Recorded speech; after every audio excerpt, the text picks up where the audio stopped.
Responsible tourism. Kenya won an award last year for responsible tourism. But do you really understand what responsible tourism is all about? And in the wake of the taxation that has really affected also the tourism sector, how is our neighboring countries also benefiting from this? Of course, we have also issues of insecurity in the country. How is that also denting the sector? And are we getting good rates as far as tourism sector is concerned? This morning I'm joined by Minaz, who's the managing director of Twiga Tours, to tell us more about this responsible tourism. Remember, Twiga Tours won the award last year, the World Responsible Tourism Award for Africa. So they're representing Kenya, and he's here to tell us more of what he thinks about the tourism sector, how it is being affected by insecurity, how is it being affected by taxation, and what is the way forward. A very good morning to you, sir. Morning to you too. Thank you for joining us on AM Live. Pleasure indeed. I'm right. glad that you could invite me. Thank you. Karibu sana. All right, let's talk about, you won this award last year, and of course you've been out of the country to represent Kenya, and it is such an Herculean task of posturing Kenya as a responsible tourist destination, in the wake of insecurity, in the wake of what is really happening right now also with the taxation. First of all, what is responsible tourism? The central tenet of responsible tourism is to create a better place to live in and a better place to visit.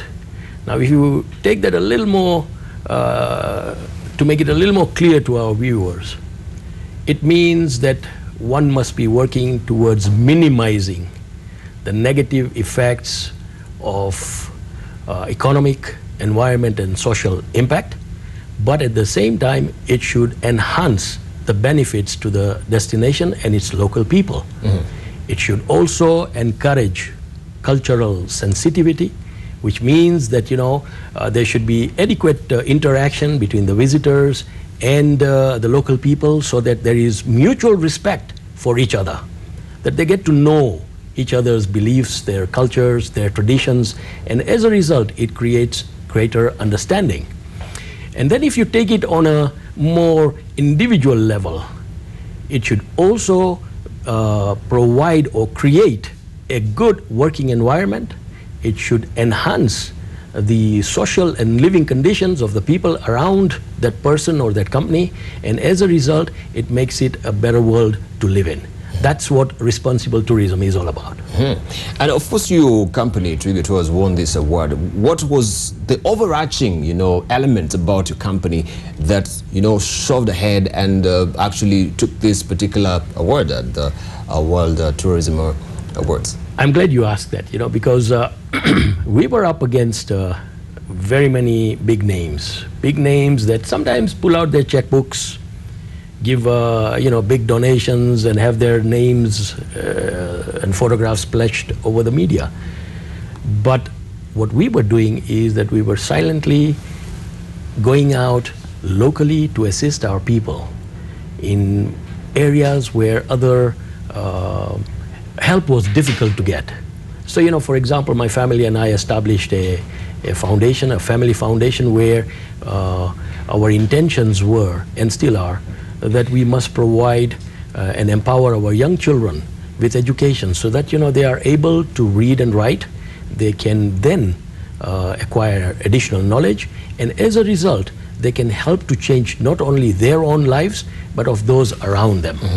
Now, when you empower these little children who are the future leaders of this country, obviously you are setting a basis for them to become responsible citizens, to understand what responsibility it is and why they should aspire to become future leaders. So when we put this across in our resume, it was extremely striking to the organizers, where they realized that here is a small company that is going out and reaching out to the communities in the tourism circuit. And that's why I think that we were able to take a lead over many other bigger names. We may not necessarily be able to pull out a huge donation, but we were able to go out and encourage these little kids, spend time with them, make them feel that they are loved, make them feel that they are wanted, and give them hope and aspiration to succeed in whatever they were doing. So in essence also is sort of a corporate social responsibility that is attached to it. Absolutely, as long as you don't then make it, a responsibility that you want people to see. A PR exercise. Absolutely. It's not a PR exercise, but it's something where you spend a lot more time, you stay with people in your community, or you build a platform for them that helps them to benefit from the wider society. All right. All right, let's just now take this conversation around deeper, and of course you've been attending conferences. Your capacity of you winning this particular award representing Kenya. Tell us, what are you learning from those conferences? I think you went last year for a conference. I cannot actually remember that particular conference. Yes, for a medium-sized company like mine, yes, what was very special is that we were nominated as Africa's Responsible Tourism for the Africa's Responsible Tourism Award. And we actually were voted as Africa's Responsible Tourism Award. So, first and foremost, when you're up against the big names who practice responsible tourism and you are able to beat them, means that, in itself, it's a huge accolade for us. Secondly, the learning exercise never ends. You always learn from other people where they do something better, or perhaps have thought out some other ideas that you didn't. And you can pick on those ideas and bring them back home, and you can say, well, you know what, I can probably do it a little bit changed to suit the local atmosphere. But you're able to adjust it to the local environment and put it in place. And what we learned was that the most important thing about practicing responsible tourism was to ensure that your people around you have an opportunity. So you create an opportunity for them to access the tourism industry. You provide an opportunity for them to be able to enhance their skills. You provide an opportunity for them to excel in what they were doing. And that, in my opinion, was something that was very, very useful, because we were able to come back and adjust it to our own company needs. And today I think that we can proudly say that, we have implemented training schemes, we have implemented certain other schemes where our staff will not necessarily have to run around to the employer and say, you know what, I have an emergency situation, how or where do I access finance from? Because we have set up those little schemes. All right. Pegged with that also, I've seen there is an element of also the tourism focusing on the environment, because of course tourism is largely pegged on environment. If we have the environment being degraded and going down the tubes, of course we have nothing to showcase, right? The animals will die, the plants will wilt and wither away. The flora and fauna of this country will not be there, and that's what is attracting these tourists. Then from your end also, do you think the industry itself is really training their focus as far as changing their policies to align itself with the environmental concerns that the world is training the focus on right now? Absolutely. The most important, and I continue to argue about this, when I hear some of our leaders saying that, we want a million tourists, we want 2 million, we want 3 million tourists. The question is, what kind of an industry are we? Now, when we look at Kenya, we are an environmentally based industry. Okay, I mean, we survive on our big five, we survive on our coastal beauty, so, and of course our cultural diversity. So if you start looking at huge numbers, are we able to sustain this? My answer would be no. You can, and I think I can take you back to the 80s and the 90s when Mombasa saw a huge surge in business. And hotels were built at every other corner. You know, today we now have hotels after hotels after hotels. Some of our best beaches are now beginning to get crowded. So all those footsteps that walk, or those feet that walk on the environment, is it good for us? People that go and swim in the ocean and damage the marine life, is it good for us? If we look at some of our beautiful game reserves, you know, we look at Samburu, we look at, and particularly Masai Mara, because we've been hearing about oversaturation in the Masai Mara, for example. The unchecked number of camps and lodges that have and continue to spread.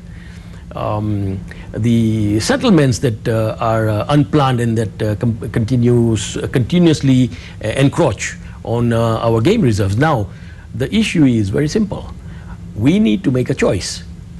Are we a destination that wants to become very mass market without due regard to the environmental damage, and then find that in 5, 10, 15, 20 years, we don't have anything to showcase? Or do we want to take control of this and say, you know what, we need to go down the road of some of our other competitors who are in a similar situation, but who have chosen to go and become an exclusive destination, where they limit the numbers by providing high quality accommodations, and obviously it has to become an expensive destination, and as a result it will limit the number of tourists that would visit. So we need to be able to understand exactly what is that we want out of tourism. Is it just big numbers at low prices? Because one of the biggest problems in any oversaturated industry is, of course, that the prices or the return on investment will drop. So is that what we want? Or do we want to maintain an exclusive destination where people think of Kenya as an experience, that, you know, they will be enjoying a wonderful game or beach experience that they'd like to visit, but not where it's just a mass market destination. It's another one of those competing with several hundred or several thousand other destinations. All right, you know what, Minaz, I'll be remiss if we come out of this conversation and we do not discuss really the issue of poaching. Yeah, that is the biggest threat for our industry. We've seen a lot of elephants, you know, dying because of tusks, and we've seen piles of tusks, you know, going up in flames, latest being in China, and of course Kenya trailblazed with the banning of the tusks. What then, in terms of responsible tourism then, is the effect from your industry, you know, you the players, trying to come up maybe with a policy or a solution to try and cut down on poaching? It's a menace. We saw China now coming up with task force, you know, the TUSK, so that they can rein in on this menace. Of course, with the trafficking, you know, from Africa, with China being the destination where ivory is a very valued commodity up there. What are the industry players doing to try and help the government to try and fight poaching in this country? Obviously, you know, one of the first steps is to educate our people and also increase their level of earning or their social lifestyle. If you are able to have an economy that can sustain a large population like 40 million plus, then you have, there would not be any need for people to go out and engage themselves in illegal activities.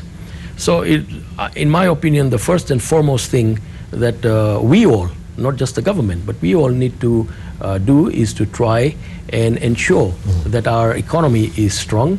It can sustain the 45 million people that we have in this country, and it continues to get stronger every year. Once we can achieve that, we will automatically see, and we've been talking about this, isn't it, that you know, on the issue of security, where people have said that, you know, if the economy is strong, crime levels will reduce. So it's the same, that if your economy is strong, why would I then want to kill an elephant for its tusks because I'm trying to make some money?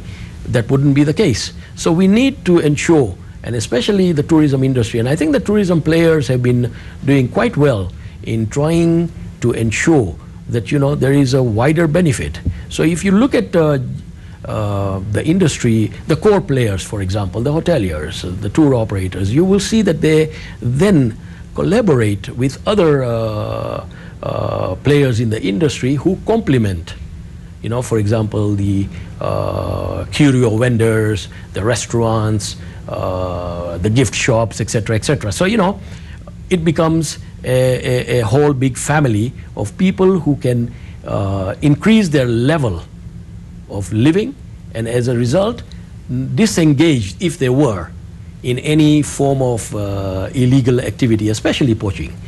Poaching, in my opinion, and I'm sure all the viewers will agree, is detrimental to what we are trying to do. We have to preserve this heritage for years to come. It is simply a heritage that we are holding in trust for our children and grandchildren. So I think we all understand that. It's now how we implement it is the most important question. Mm-hmm. Of course, there is this issue of what we're seeing headlining the front covers of the Daily Nation and the Business Daily today, Kenya's richest. Yeah, and we can talk about the economy truly, but it is clearly that we have the 80-20 principle operating in this country, where we have all the wealth. You see, the 2/3 of that wealth in this country is going to the rich people, right? And the majority of Kenyans are in the poverty lines. And this is where the poachers are in. And we know there is a colossal tidy sum of money that is being accrued from this trade. If we're saying then that the economy of a country is vibrant, but it is only vibrant to who? The wealthy. They keep on getting wealthier and wealthier. And the poor people, they keep on getting poorer and poorer and poorer. So how are we to widen this chasm? Yeah, because a lot of the poachers are swinging on the other side of the extreme of the poverty line. I think if you look at any country in the world, yes, they will always have that little segment. There is a small percentage that will control the bigger part of the wealth of any country. Then there is the wider segment that will be the middle income. So I would say that, for example, if I look at myself, that, I'm in the middle income bracket, and that is the bracket that continues to widen. If that continues to widen, you will find that, those below the poverty line will automatically be pulled into the middle income. I mean, if you just go back 10 or 15 years, we didn't see as many cars on the road as we see today. By having all these cars on the road, what does it show you? Obviously, that family is earning adequate amount of money to be able to sustain a car. Now that's what people will, and I'm not an economic expert, but my thinking would be that if you are able to afford a car, you're able to put basic foodstuff on your table, then obviously you are in the middle income range, and you are not wanting to get involved in some of the illegal activities, because you know that your living is kind of smooth and guaranteed, and that's where you'd like to be. Yes, of course, you would like to raise in your status in life, but it would be that the wider the middle income bracket, the less you will have on the poverty end. Mm-hmm. But there is no doubt that you will always, in any country, and if you look at any country in the world, yes, you will always find that proportion, that small proportion who control a sizable portion of a country's wealth. Mm-hmm. That, I think, is something that I can't explain, but it's always there. All right. Then we have the issue of diversifying our product portfolio, because year in, year out, we've been having the same products, isn't it? We have the wildlife, we have the coasts, right, where we have the beach, beautiful beaches in the world here at the coast. But in terms of moving forward and diversifying our portfolio, so many people have seen this wildlife, they've come over and over, and they want to see new products. What do you think then, as an industry, should be the way forward in terms of diversifying our product portfolio, tourism product portfolio, that is? The thing is, and I think I would like to first of all give a little brief on what the tourism industry is all about before I answer that question. What would a visitor do in order to choose a destination? If you wanted to book a holiday, the first thought in your mind would be destination recognition. So you would say to yourself, well, Kenya, yes, of course I know Kenya, because it comes to your mind. Now, we need to have a marketing plan in place where the industry knows, or the people charged with the marketing of the destination have gone out there to the source markets and made our brand visible. If your brand is visible, it is the first destination that comes to your mind. I mean, you go into a supermarket today and you have on this shelf hundreds of toothpaste. Which one are you going to buy? It's the same. You walk into a travel agency and you see all these hundreds of destinations. Which one are you going to choose? So you need to have brand visibility. The source people in the source market, the tourist, should have inadequate knowledge of your country or the destination. That is how they would choose. Then we look at, is my safety guaranteed if I were to visit Kenya? Yes or no? If I have a slightest doubt, I'm not going to shortlist it anymore. I will probably put it out. Yeah, which I want you to also mention, because I think we're really strapped for time, but the taxation and the insecurity, how is it adversely affecting? Have you been able to pick up from there? It has been a very uphill task. Sadly, we still get reports out of Mombasa, for example, of a difficult situation. So these kind of reports that go out doesn't help this destination. And then I also ask, if I were choosing a destination, would I like to walk out of an airport and be frisked before I get into a cab or in the public transport? Would I like to be searched before I walk into a mall? Would I like to be searched before I go into a restaurant? Now, these are questions that people will ask. So we need to... but that is a practice all over. With the terror threats, I think every country is doing that. I beg to differ. With the called red alerts. I beg to differ. If you went to, let's just take a destination like London. If you went to London, I have not yet been searched walking into any malls. I have not been searched embarking on a train. I have not been searched getting on board a bus. So, and if they started to do this, imagine the chaos it would cause, because there are millions of people wanting to do that. So you see, we need to have our security apparatus in place such that our borders are secure, people feel safe. I mean, only as I was sitting here, I heard on the news that, one of our MP has been attacked. Now, this clearly shows the rising insecurity in the country. So what are we doing to combat that? So we need to be able to put a plan forward and execute that plan in order to make it safe for everybody, including the citizens. All right. Well, Tanzania now is threatening also, not really threatening, but of course we've seen the taxation that has adversely affected the industry as well. So many tourists, they're opting to go for the better option, which is the Serengeti around here, and also Uganda. How is that also taking a toll and also putting a dent in the industry? Briefly. I wouldn't agree again that it is a better option. The Serengeti is a great national in terms park. Of pricing? Absolutely. In terms of the park fees? In terms of what Tanzania has or South Africa has or some of the other similar destinations, they have what we have. But Kenya still has better. We have warm, friendly, hospitable people. We have people who are skilled. I mean, you look at any industry around Africa and probably the world over, you will find a Kenyan in the hospitality industry, perhaps in Las Vegas. You will find them in hotels in London, in Dubai, etc. So we have the people, we have the manpower, educated manpower. Why then would our competitors beat us? Is the question we must ask.